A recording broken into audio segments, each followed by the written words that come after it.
جا کر چینج کرو، اچھے سے تیار ہو، نئی نئی شادی ہوئی ہے، لگنا تو چاہیے کہ نئی نئی سہاگن ہو۔ جب دیکھو یہ پاور ڈریسنگ کری رہتی ہو۔ شوہر کو نہ عورتیں بنا سنگھار کے بناؤ سنگار کے ساتھ اچھی لگتی ہیں۔ ٹھیک ہے، تمہارا کام ایسا ہے جو تمہیں ایسی ڈریسنگ کرنی پڑتی ہے، لیکن کام کے بعد تمہیں اسی طرح رہنا چاہیے جیسے عام مشرق کی عورت رہتی ہے۔ سوٹ پہننے چاہیے، چوڑیاں پہننی چاہیے، اپنے شوہر کے لیے اچھے سے تیار ہونا چاہیے تاکہ تمہارا شوہر جب واپس آئے تو تمہیں اس روپ میں دیکھ کر اس کے دن بھر کی تھکان اتر جائے۔ وہ اسے 100 سال پرانا موقع کہا جانے والا ڈائلاگ سنا رہی تھی، اور جب شوہر اور بیوی دونوں ساتھ کام سے واپس آئیں اور بیوی کو تیار ہونے کی فرصت نہ ملے تب کیا کیا جائے؟ وہ اپنے گال پر ہاتھ رکھ کر بڑے معصوم سے انداز میں پوچھنے لگی۔ مزنہ بیگم نے اسے دانت کچکچا کر دیکھا اور پھر ہاتھ جوڑ کر اسے کچن سے نکلنے کا کہا۔ وہ ان کے جڑے ہاتھوں کو دیکھ کر ہنستی ہوئی سیدھی ہوئی اور کچن سے جانے لگی۔ سنو میڈم، تیار ہو کر آ جاؤ، سیلڈ تمہیں بنانی ہے۔ اس کو جاتے دیکھ کر انہوں نے کہا تو وہ انہیں بنا دیکھے اس بات میں سر ہلاتی کچن سے نکل گئی۔ کمرے میں آتے ہی اس نے اپنی کبرڈ کھول کر دیکھا جہاں پر قریب 7-8 نئے سوٹ ٹنگے ہوئے تھے۔ اسی کے نیچے بینگل باکس رکھا ہوا تھا۔ نوری نے سبھی سوٹوں کو دیکھا، پھر ایک آف وائٹ کلر کا جس پر وائٹ کلر کے موتیوں کا جال بنا ہوا تھا وہ سوٹ نکالا اور آئینے کے سامنے آ کر اسے خود پر لگا کر دیکھنے لگی۔ ناٹ بیڈ، اس نے کہا اور اس سوٹ کو بیڈ پر ڈالتی بینگل باکس اٹھا کر دیکھنے لگی۔ اس میں لگ بھگ ہر رنگ کی چوڑیاں تھیں۔ اس نے سرخ چوڑیاں نکالی اور الماری بند کر کے ان چوڑیوں کو بیڈ سائڈ پر رکھ کر سوٹ لے کر ڈریسنگ روم میں چینج کرنے چلی گئی۔ کچھ دیر بعد وہ چینج کر کے آئی اور چوڑیاں اٹھا کر اپنی سونی کلائی میں پہننے لگی۔ اس کی سفید کلائی سرخ چوڑیوں میں کھل اٹھی۔ دوبارہ آئینے کے سامنے آ کر اس نے بالوں میں برش کیا اور کاجل اٹھا کر آنکھوں میں ایک لکیر کھینچ لی۔ پھر لپ گلاس اٹھا کر اپنے ہونٹوں پر لگانے لگی، لیکن پھر کچھ سوچ کر اس نے لپ گلاس بند کیا اور سرخ رنگ کی لپسٹک اٹھا کر اپنے ہونٹوں پر لگا لی۔ پھر اپنے بالوں کو ہاتھوں سے سیٹ کرتی اس نے خود پر ایک بھرپور نگاہ ڈالی۔ وہ بہت پیاری لگ رہی تھی۔ خوش ہوتی وہ پلٹی اور دوپٹہ اٹھا کر گلے میں ڈالتی کمرے سے نکل گئی۔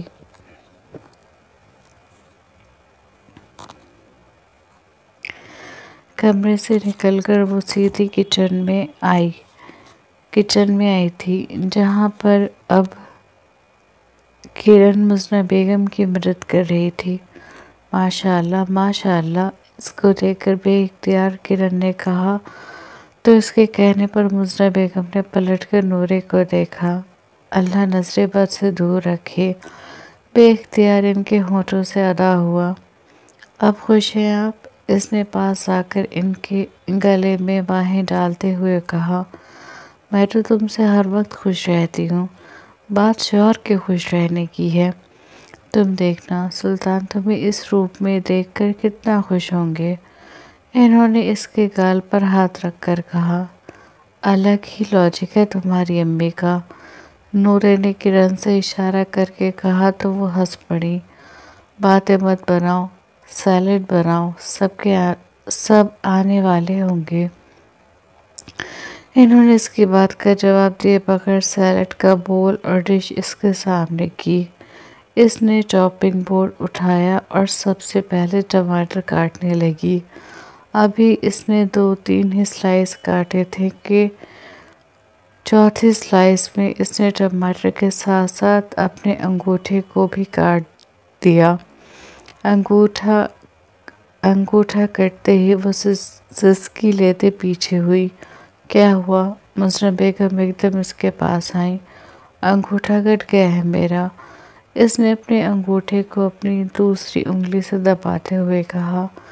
مزرہ بیگم نے اس کا ہاتھ پکڑا اور ٹیپ کے نیچے لے کے ٹیپ چلا دیا۔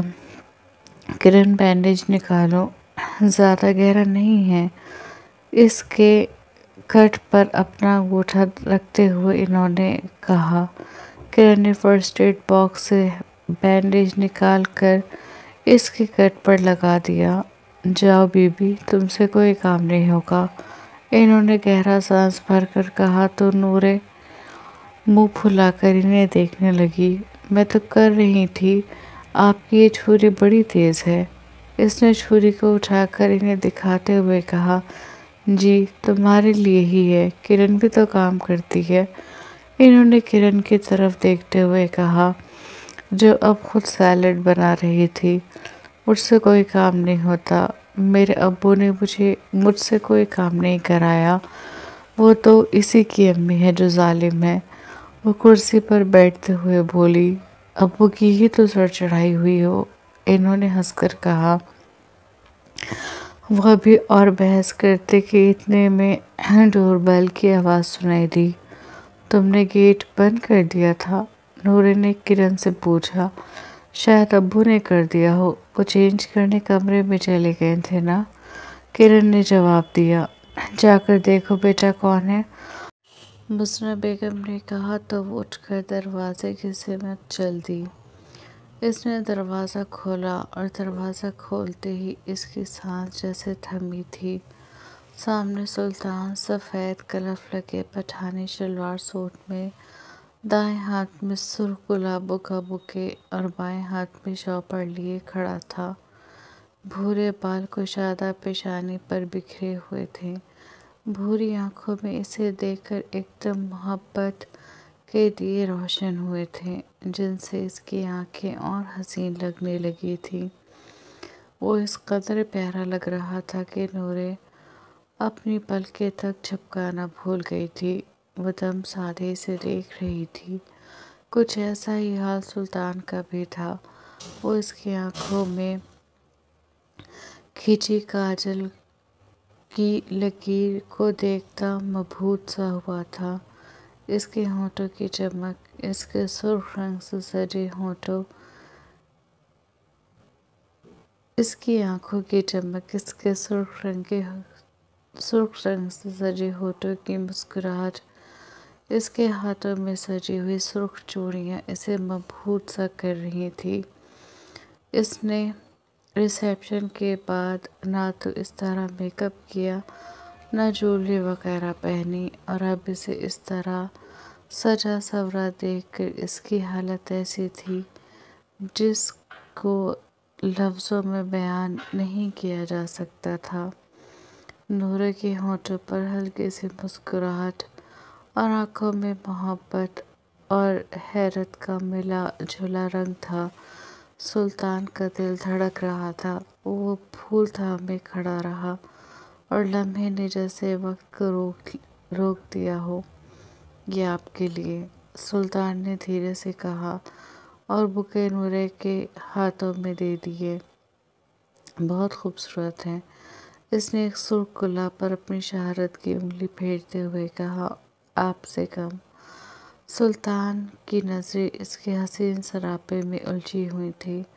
2 قدم بڑھا کر وہ اس کے قریب آیا، آنکھوں میں آنکھیں ڈال کر اسے بنا پلکیں جھپکائے دیکھتا رہا۔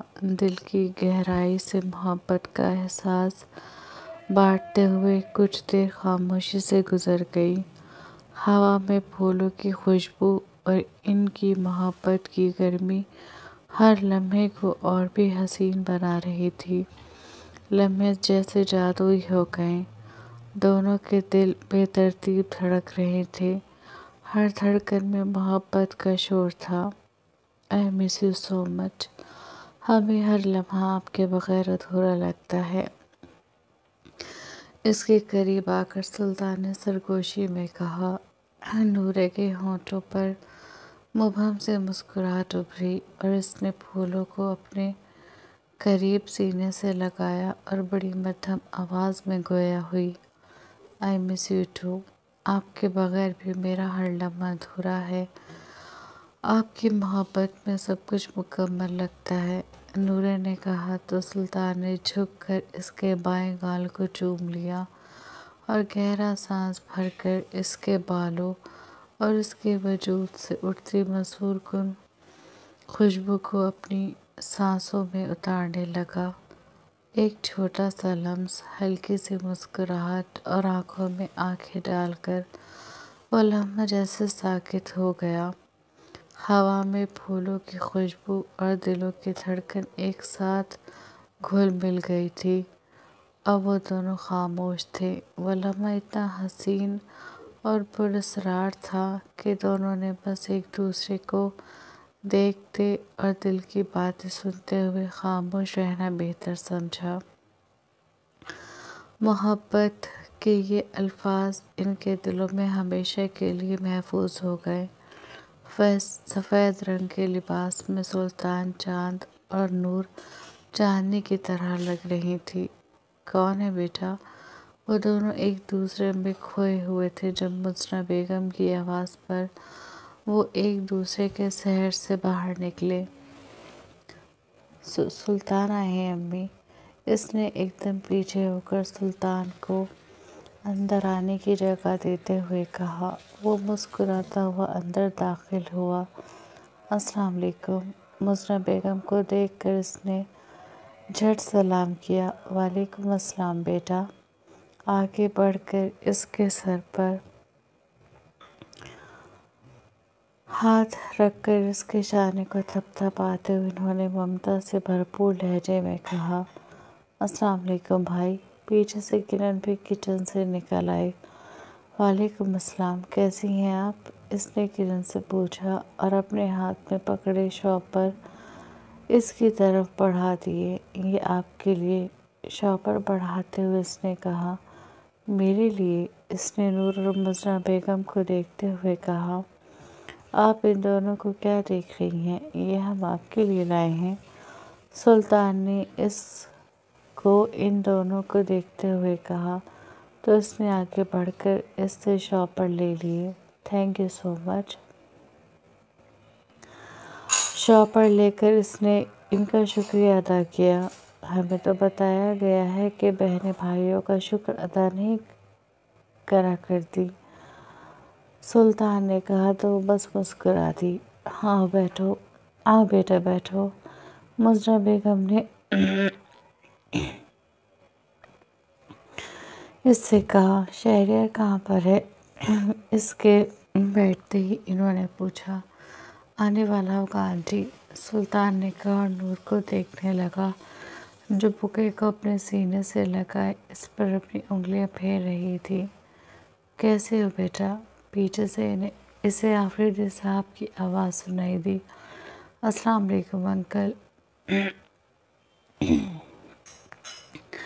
اس نے اٹھ کر سلام کیا اور مصافحے کے لیے اپنا دایاں ہاتھ ان کی طرف بڑھا دیا۔ "وعلیکم السلام"۔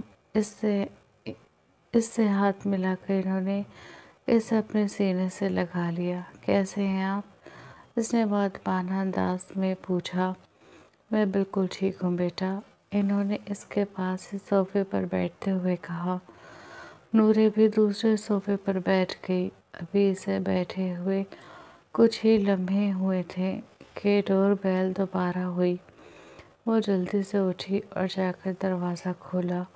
ربال اور جینیفر تھے۔ اس نے مسکرا کر ان کا استقبال کیا۔ وہ لوگ اندر آ گئے۔ وہ دروازہ بند کرتی اس سے پہلے اسے مین گیٹ پر شہریار کی گاڑی نظر آئی۔ 5 منٹ بعد وہ بھی اس کے سامنے تھا۔ "کیسی ہو نور"؟ اس نے پوچھا۔ "میں ٹھیک ہوں، آپ بتائیں، کل سے اب ملاقات ہو رہی ہے آپ سے"۔ اس نے دروازہ بند کر کے اس کے ساتھ اندر آتے ہوئے کہا۔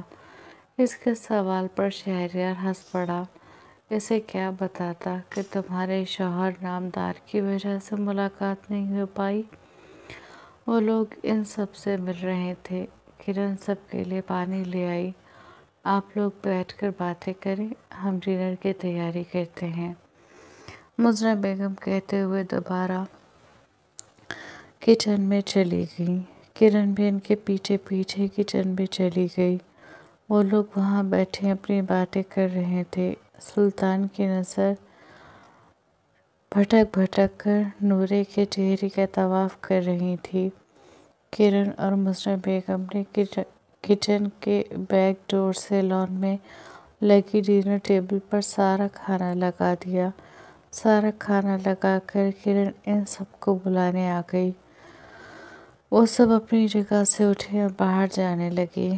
نورے نے سلطان کو دیکھا اور اسے چلنے کا اشارہ کرتے آگے قدم بڑھائے کہ تبھی سلطان نے آگے بڑھ کر اس کی کلائی اپنے مضبوط ہاتھ میں تھام لی۔ کیا ہوا؟ اس نے پوچھا۔ کیوں قیامت بنی ہوئی ہیں آپ؟ کیا قتل کرنے کا ارادہ ہے ہمارا؟ اسے کھینچ کر اپنے سینے سے لگاتے ہوئے سلطان نے اس کو سرتپا دیکھ کر کہا۔ کتنا مشکل ہو رہا تھا اس کے لیے خود پر کنٹرول کرنا۔ اس کا بس نہیں چل رہا تھا کہ سب کو یہاں سے غائب کر دے اور بس نور ہو اور وہ اپنی نور کو دیکھے، اسے سراہے، اسے محبت کرے، اسے محسوس کرے۔ سلطان کیا کر رہے ہیں آپ؟ کوئی آ جائے گا؟ اس نے گیٹ کی طرف دیکھتے ہوئے کہا۔ سب چلے گئے ہیں۔ اس نے اپنے دائیں ہاتھ سے اس کی کمر کے خم کو سہلاتے ہوئے کہا۔ جی چلے گئے ہیں اور ہمیں بھی وہیں جانا ہے۔ اس نے بڑی مشکل سے اس کے سینے پر ہاتھ رکھ کر اسے خود سے دور کرنے کی کوشش کرتے ہوئے کہا، لیکن وہ صرف کوشش ہی رہی۔ سلطان کے مضبوط حصار سے وہ نکل نہیں سکی۔ سلطان، نورے نے اسے التجائی نظروں سے دیکھا تو سلطان نے اس پر ترس کھا کر اپنی گرفت ڈھیلی کر کے اس کو چھوڑ دیا۔ ابھی چھوڑ رہے ہیں، لیکن اس نے جان بوجھ کر بات ادھوری چھوڑی۔ اس ادھوری بات کا مطلب سمجھتے ہوئے نور کے گال دہکے تھے۔ چلیں، اس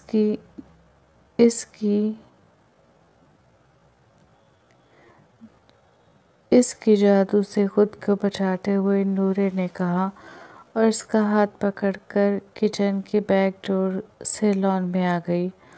ٹھنڈی ٹھنڈی ہوا چل رہی تھی۔ لان میں چاروں طرف جلتی روشنی، زرد روشنی کی وجہ سے ماحول سنہرا ہو رہا تھا اور آسمان پر پوری آب و تاب سے چمکتا چاند اس سنہری روشنی میں اپنی چاندنی بکھیر رہا تھا، جو ماحول کو خوابناک بنا رہا تھا۔ وہ سب بیٹھ چکے تھے۔ سلطان اور نور بھی آ کر اپنی جگہ بیٹھ گئے۔ مزرہ بیگم کے اشارے پر نورے خود سلطان کو سرو کرنے لگی۔ سلطان کی نظر اس کی حرکت کرتے ہاتھوں پر تھی کہ تبھی اس کی نظر اس کے بائیں ہاتھ کے انگوٹھے پر پڑی۔ یہ کیا ہوا؟ اس نے ایک دم اس کا ہاتھ تھام کر پوچھا۔ نور کا ہاتھ وہیں تھم گیا۔ کچن میں کچھ نہیں، بس ہلکا سا کٹ لگ گیا تھا۔ نورے نے مسکرا کر لاپرواہی سے کہا۔ کیسے؟ کیا کر رہی تھی آپ؟ سلطان نے بے چینی سے پوچھا۔ کچھ نہیں، بس وہ سیلڈ بنا رہی تھی تو ٹماٹر کاٹتے ہوئے ہلکا سا کٹ لگ گیا، اس نے شرمندگی سے بتایا۔ وہ کیا سوچتا کہ اسے کٹنگ تک کرنی نہیں آتی؟ بیٹا، زخم گہرا تو نہیں ہے؟ آفریدی صاحب نے پوچھا۔ نہیں ابو، ہلکا سا کٹ ہے، اس نے مزرہ بیگم کو دیکھتے ہوئے کہا۔ جی آپ پریشان مت ہوں، زیادہ گہرا نہیں ہے، انہوں نے آفریدی صاحب اور سلطان سے کہا۔ پھر بھی آپ کو احتیاط کرنی چاہیے تھی، سلطان نے کہا۔ آئندہ سے کر لوں گی، فی الحال آپ کھانا کھائیں، ٹھنڈا ہو جائے گا۔ اس نے اپنا ہاتھ سلطان کے ہاتھ سے چھڑا کر اسے کھانا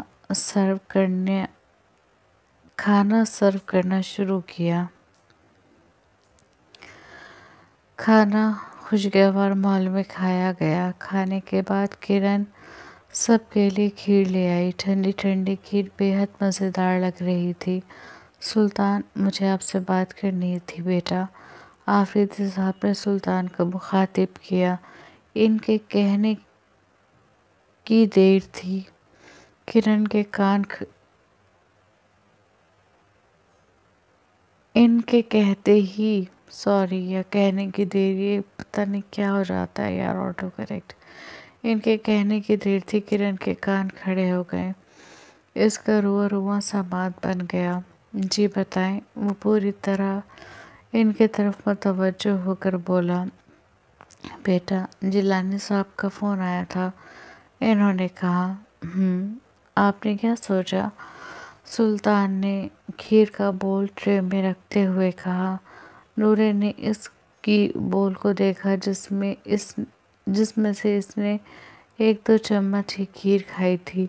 اس نے ہاتھ بڑھا کر وہ بول اٹھا لیا۔ سلطان نے اس کی حرکت کو دیکھا، اس کے ہونٹوں پر مسکراہٹ اود آئی۔ بیٹا، مجھے تو اس رشتے میں کوئی قباحت نظر نہیں آتی۔ پھر میں نے اپنے جاننے والے کے بیٹے سے حدید کے بارے میں پوچھا ہے، وہ اسی ہاسپٹل میں ڈاکٹر ہے۔ اس نے حدید کی بہت تعریف کی ہے، بہت اچھا ڈاکٹر ہے، گولڈ میڈلسٹ ہے، دلی کے جانے مانے نیورولوجسٹ میں گنا جاتا ہے، آفریدی صاحب کہہ رہے تھے، اور کرن کا دم خشک ہو رہا تھا۔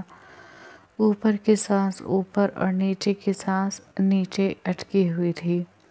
پتہ تو ہم نے بھی کروایا تھا انکل، اور ہمیں بھی پازیٹیو رسپانس ہی ملا ہے۔ باقی آپ دیکھیں جو آپ کو بہتر لگے۔ سلطان کہہ رہا تھا، فیملی سے تو ملے ہیں بیٹا، ابھی تک ہماری ملاقات حدید سے نہیں ہوئی۔ ہم سوچ رہے تھے پہلے ایک بار انہیں بلا لیں، اس کے بعد دیکھتے ہیں کہ کیا کرنا ہے۔ آفریدی صاحب اسے اپنے دل کی بات بتا رہے تھے۔ جی، یہ ٹھیک رہے گا، سلطان نے کہا۔ تب بھی ٹھیک ہے، میں جیلانی صاحب سے کہہ دوں گا کہ وہ نیکسٹ ویک حدید کے ساتھ آ جائیں، انہوں نے بڑے سکون سے کہا۔ لیکن ان کا یہ سکون کرن کے سکون کو درہم برہم کر گیا۔ کتنا ڈھیٹ انسان ہے، میرے انکار کا کوئی اثر نہیں لیا۔ وہ نامحسوس طریقے سے وہاں سے اٹھ کر کچن میں آتے ہوئے سوچ رہی تھی، لگتا ہے میں نے آپ کو صحیح سے سمجھایا نہیں، کل کو آپ سے مل کر آپ کو صحیح سے سمجھاؤں گی۔ کیوں اپنی اور میری زندگی تباہ کرنے پر تلے ہو؟ وہ پلیٹ فارم سے ٹیک لگا کر سوچنے لگی۔ کیا ہوا؟ کیا سوچ رہی ہو؟ نورے نے اسے اٹھتا دیکھ لیا تو وہ بھی وہاں سے اٹھ کر اس کے پیچھے آ گئی۔ ابو کو میری شادی کی اتنی جلدی کیوں ہے؟ ابھی تو آپ کی شادی ہوئی ہے، آپ کے بعد وہ دونوں میرے ہوتے ہوئے خود کو اکیلا محسوس کرتے ہیں، میرے جانے کے بعد ان کا کیا ہوگا؟ سوچا ہے کسی نے؟ کرن نے کہا۔ کچھ نہیں ہوگا، جو بھی ہوگا سب اچھا ہوگا، اللہ ہے نا۔ نورے نے اس کے کندھے پر ہاتھ رکھ کر اسے تسلی دی۔ ابیا، مجھے ان سے شادی نہیں کرنی، وہ بہت عجیب ہیں، اس نے پھر کہا۔ ایک بات بتاؤ کرن، کیا تم نے ان میں کوئی اخلاقیات سے گری ہوئی حرکت دیکھی ہے جو ان سے شادی سے انکاری ہو؟ کوئی لڑکی کا چکر، کوئی شراب اور شباب جیسی چیزوں کے ساتھ دیکھا ہے؟ نورے نے کہا تو اس کی آنکھوں کے سامنے حدید کی رعبدار اور پروقار پرسنالٹی گھوم گئی۔ نہیں ابیا، وہ اس قسم کے تو نہیں لگتے۔ شراب اور شباب، مجھے تو لگتا ہے وہ لڑکیوں سے بات بھی نہیں کرتے ہوں گے، اس نے کہا۔ نور کو ہنسی آ گئی۔ تو پھر ایک لڑکی کو اور کیا چاہیے؟ ایک شریف اور باوقار مرد ہر زمانے ہر صدی میں ایک عورت کی ضرورت ہے، اور آج کل کے ماحول میں تو اگر ایسا کوئی شخص مل جائے تو وہ عورت خود کو خوش نصیب سمجھی؟ بالکل ٹینشن مت لو، اور ابھی چلو باہر، اس طرح اٹھ کر آئی ہو اچھا نہیں لگتا۔ وہ اس کا ہاتھ پکڑ کر لان میں چلی آئی۔ چلی نور؟ اس کے آتے ہی سلطان نے ریسٹ واچ میں ٹائم دیکھتے ہوئے کہا۔ جی۔ اس نے کہا، بیٹا کیا آج رات آپ لوگ یہاں نہیں رک سکتے؟ آفریدی صاحب کے لہجے میں کچھ ایسا تھا کہ سلطان نے نورے کی طرف دیکھا۔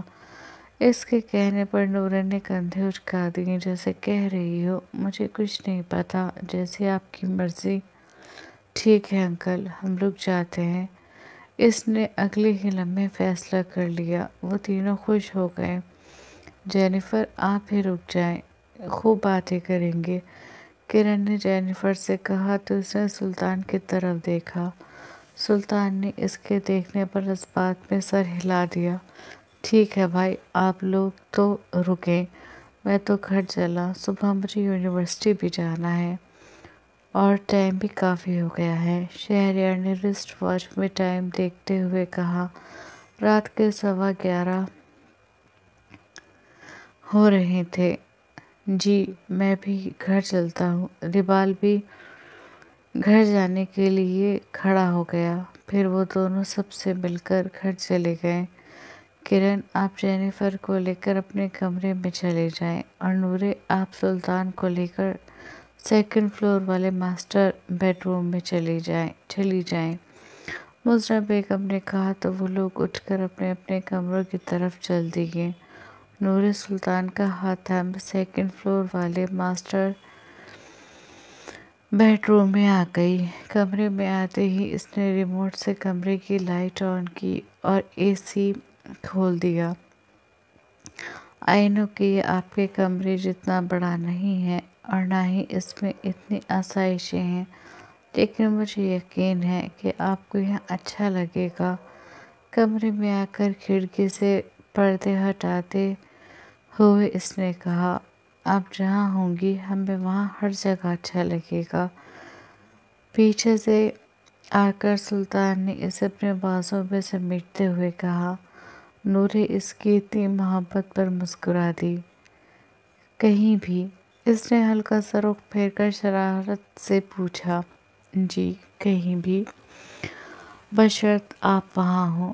اس نے بڑی محبت سے اس کے کان کی لو کو چومتے ہوئے کہا، اور بڑی آہستہ اور نرمی سے اس کا رخ اپنی طرف موڑ کر پھر اسے اپنے بازو کے حصار میں لے لیا۔ نورے نے اپنے دونوں ہاتھ اس کے سینے سے لے جاتے اس کے گلے کا ہار بنا دیے۔ ویسے اتنا تیار ہونے کا کیا مقصد تھا؟ سلطان نے اس کے سرخ لبوں پر نظر جما کر پوچھا۔ کوئی مقصد نہیں تھا، اس نے جواب دیا۔ اچھا، ہمیں تو لگا جیسے کسی مقصد کے تحت اتنی تیاری کی گئی ہو۔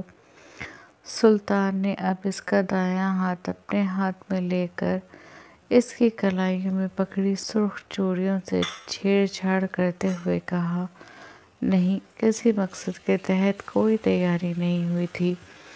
نورے نے اس کے لمس کو دل کی گہرائیوں سے محسوس کرتے ہوئے کہا، مطلب یہ تیاری ہمارے لیے نہیں تھی؟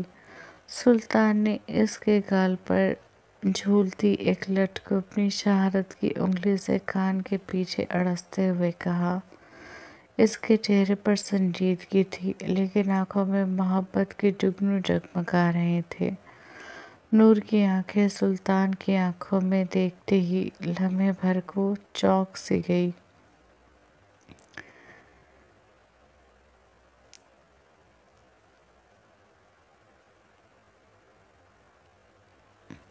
جیسے وقت رک سا گیا ہو، سانسیں مدھم اور دل کی دھڑکنیں تیز۔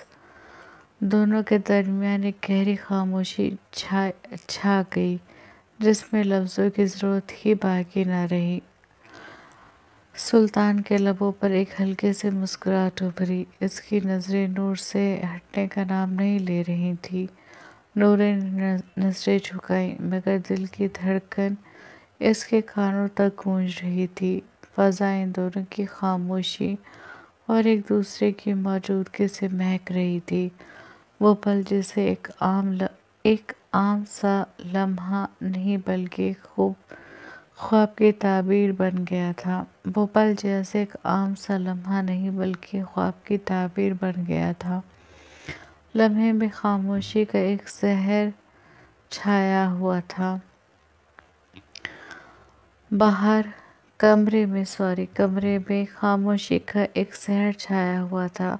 باہر چاندنی اپنی پوری نرمی کے ساتھ کھڑکی سے اندر اتر رہی تھی مگر اندر کی فضا چاندنی سے بھی زیادہ تیز جذبات سے بھری ہوئی تھی۔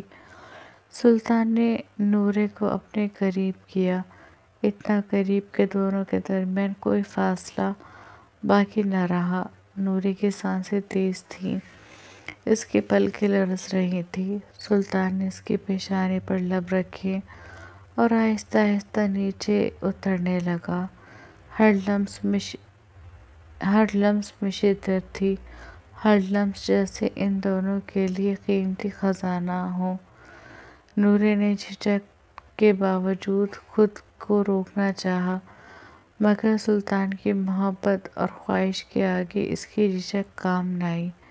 اس کی باہوں کی گرفت میں نور خود کو مکمل طور پر محفوظ محسوس کر رہی تھی۔ آج کی رات صرف ہماری ہے نور، اور صرف ہماری۔ سلطان کی سرگوشی نے نور کے وجود میں آگ بھڑکا دی۔ وہ اس کے ہونٹوں کے قریب سرگوشی کر رہا تھا، پھر آہستہ آہستہ اس کے ہونٹوں پر اپنا تسلط جما کر اس کے سرخ ہونٹوں کا جام پینے لگا۔ وہ اپنی سانسیں اس کی سانسوں میں انڈیل رہا تھا۔ دونوں ساری دنیا سے بیگانہ بنے ایک دوسرے میں گم تھے۔ کمرے کی خاموش فضا میں دونوں کی سانسوں کا ساز گونج رہا تھا۔ سلطان کی شدت بڑھتی جا رہی تھی اور اس کے ہاتھوں کی گستاخیاں بھی۔ اس کے ہاتھوں کی بڑھتی گستاخیوں کو محسوس کرتے نورے نے اس کے سینے پر ہاتھ رکھا اور ایک دم اس سے پیچھے ہو کر گہرے گہرے سانس لینے لگی۔ سلطان نے اس کے اس طرح پیچھے ہونے پر سوالیہ نظروں سے اسے دیکھا۔ میں تھک گئی ہوں، مجھے آرام کرنا ہے، اس نے پھولتی سانسوں کے درمیان کہا۔ سلطان نے اس کی بات پر آنکھیں چھوٹی کر کے اسے دیکھا، پھر آہستہ سے اس کے قریب ہوتا استفسار کیا، آپ نے کیا کیا ہے جس میں آپ تھک گئی ہیں؟ سلطان نے اس کے کچھ نہ کرنے پر لطیف سا طنز کیا، بیٹھے بیٹھے بھی تھک جاتے ہیں۔ نور نے کہا، کوئی بات نہیں، اگر آپ تھک گئی ہیں تو اپنی یہ تھکاوٹ ہماری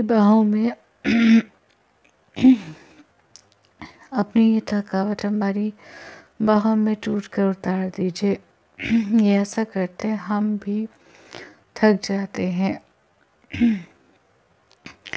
ایک دوسرے کی باہوں میں تھکیں گے، پھر ہم آپ کو اپنی شدت و اپنی محبتوں سے بتائیں گے کہ اصل تھکاوٹ کسے کہتے ہیں۔ پھر آپ کی ساری تھکاوٹ ہم اپنے اندر سمیٹ لیں گے۔ وہ گمبھیر آواز میں بے باکی سے بولتا نورے کو سوچنے سمجھنے کا موقع دیے بغیر اپنی گود میں اٹھا کر بیڈ پر احتیاط سے لٹا کر اس پر جھکا تھا۔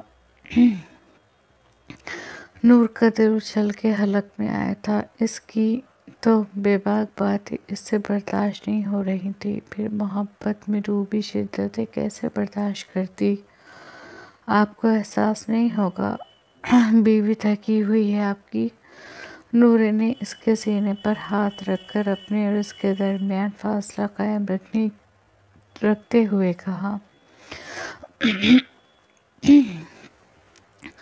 ہاتھ ہٹائیں نور، سلطان نے اپنے سینے پر دھرے اس کے نازک ہاتھ کو دیکھ کر رعب دار آواز میں کہا، تو نورین نے نہ چاہتے ہوئے بھی اس کے سینے سے اپنے ہاتھ ہٹا لیے۔ میری بات سنیں، اس نے بولنا چاہا تھا جب اس کی بے باک نگاہوں کو اپنے سراپے پر محسوس کرتی اس کی زبان خود بخود لڑکھڑائی تھی۔ سلطان اس کی لڑکھڑاہٹ پر مسکرا دیا اور پھر اس کے سرخ ہونٹوں کو دوبارہ اپنی گرفت میں لے لیا۔ سلطان اس کے ہونٹوں کو اپنی گرفت میں لیے ہی بے قابو ہو رہا تھا۔ ہمیں تو لگتا ہے سب کچھ ہمارے لیے تھا۔ خود کو روکتا ہوا اس کے بال کان کے پیچھے کر کے اس کے کان کے پاس جھکتے بے باکی سے گویا ہوتے اس کے کان کی لو پر نرمی سے اپنی زبان پھیرنے لگا۔ نور کا دل تیزی سے دھڑکا تھا۔ وہ بارہا اس کی لو پر اپنی سرخ زبان پھیرتا اس کے گردن پر جھکا تھا۔ یہاں بھی یہی عمل دہراتے وہ نورے کو کانوں کی لو تک سرخ کر چکا تھا۔ اس کی شرٹ کا ہک کھول کر اس کی شرٹ کو کندھے سے سرکاتے اس کی گردن سے نیچے کی طرف بڑھنے لگا۔ اسے گردن سے نیچے کی طرف بڑھتے دیکھ کر نورے نے لڑکھڑاتی آواز میں اسے پکارا تھا۔ اسے حد سے زیادہ بے باک ہو رہا تھا۔ سلطان آج حد سے زیادہ بے باک ہو رہا تھا۔ مائی روز، ڈونٹ ڈسٹرب می۔ اس کی گردن کی گہرائیوں سے اپنا چہرہ اٹھا کر اس کی بادامی آنکھوں میں اپنی بھوری خمارآلود آنکھیں گاڑتا دلکش انداز میں بولا تھا۔ نورے کی زبان کو جیسے قفل لگ گیا۔ اس کے ایک دم چپ ہونے پر سلطان کے ہونٹوں پر مسکراہٹ گہری ہوئی۔ اس نے نورے کو دیکھا اور پھر ادھر ادھر بیڈ سائڈ پر اسے اپنی مطلوبہ چیز نظر آ گئی۔ I love you so much۔ سلطان نے دلکش انداز میں کہتے ہاتھ بڑھا کر ریموٹ اٹھایا اور کمرے کی لائٹ ڈم کر گیا۔ اب ہم آپ کو اپنی محبت بھری شدتوں سے تھکائیں گے، اس نے بوجھل آواز میں کہا۔ نور کی دھڑکن نے رفتار پکڑی تھی۔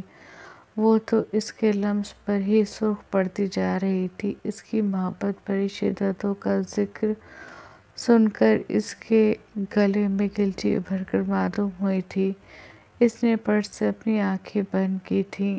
ڈونٹ کلوز یور آئیز مائی روز۔ وہ بے باکی کے حد پار کرتے اپنے الفاظوں سے ہی نور کے پورے وجود کو تپش زدہ کر چکا تھا۔ اس کے حکم پر نورے نے جلدی سے آنکھیں کھولیں۔ اس کی آنکھوں میں بھی نشہ اترنے لگا تھا، جس کو دیکھ کر سلطان بن پیے بہک رہا تھا۔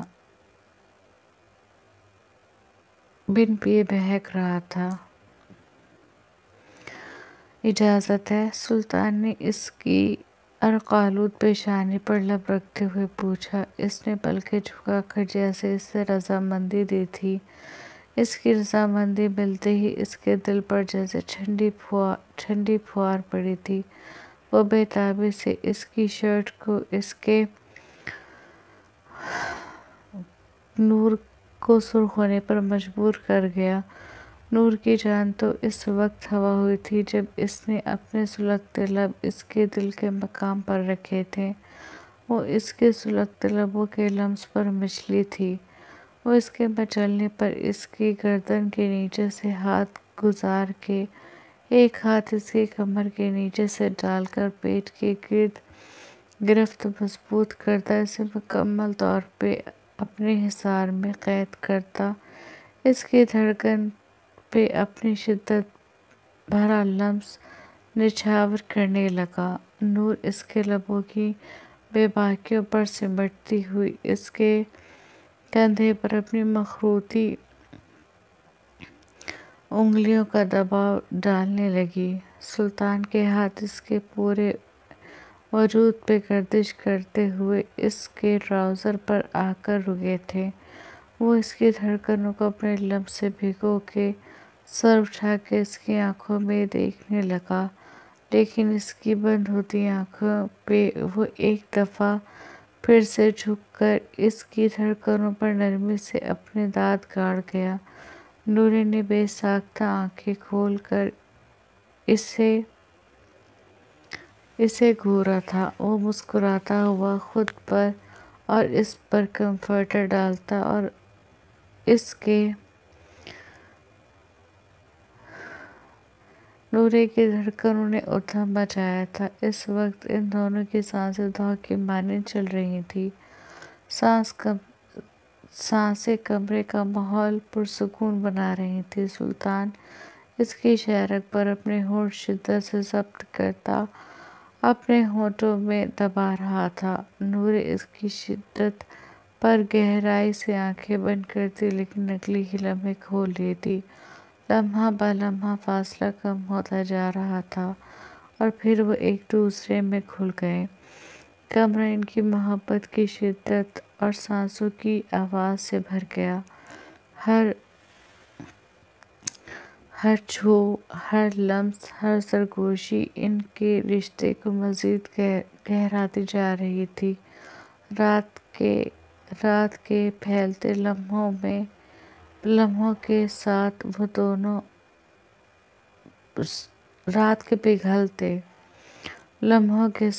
دونوں ایک دوسرے کی محبت میں مکمل طور پر گم ہو گئے۔ باہر چاند اپنی روشنی بکھیر رہا تھا مگر اندر ایک اور ہی روشنی جگمگا رہی تھی، محبت اور قربت کی روشنی، جس نے انہیں ایک جان بنا دیا تھا۔ یہ رات ان کی تھی اور یہ لمحے ہمیشہ ان کے لیے ان دونوں پر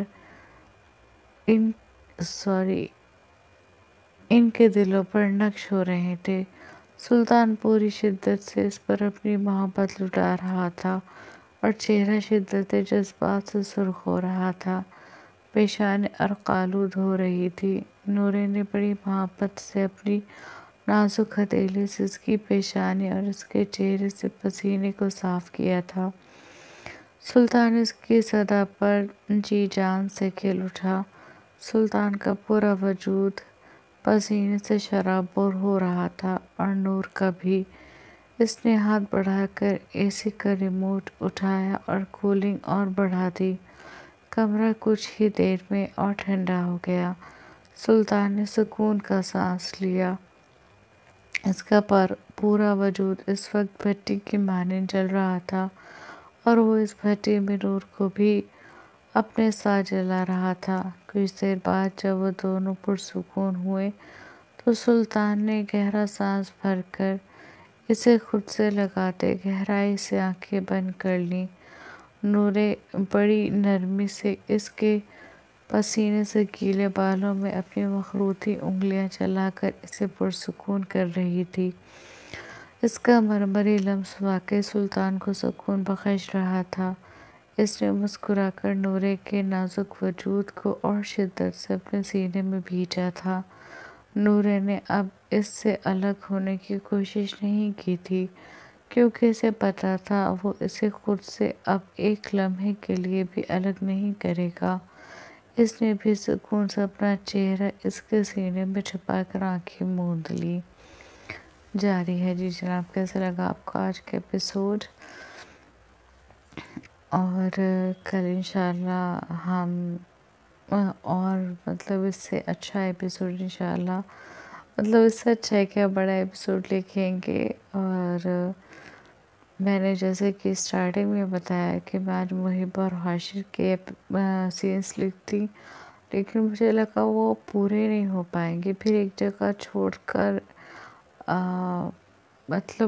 وہ سینس ایسے ہوتے انہیں چھوڑا نہیں جاتا، تو کل انشاءاللہ ان کے سینس ہوں گے اور بھی مزیدار سینس ہوں گے۔ اور بنے رہے گا آپ اپنے چینل پر، لائک شیئر کمنٹ کرنا نہ بھولیں۔ جنہوں نے سبسکرائب نہیں کیا سبسکرائب کریں۔ اپنا دھیان رکھیں، اپنا کا دھیان رکھیں۔ اللہ حافظ۔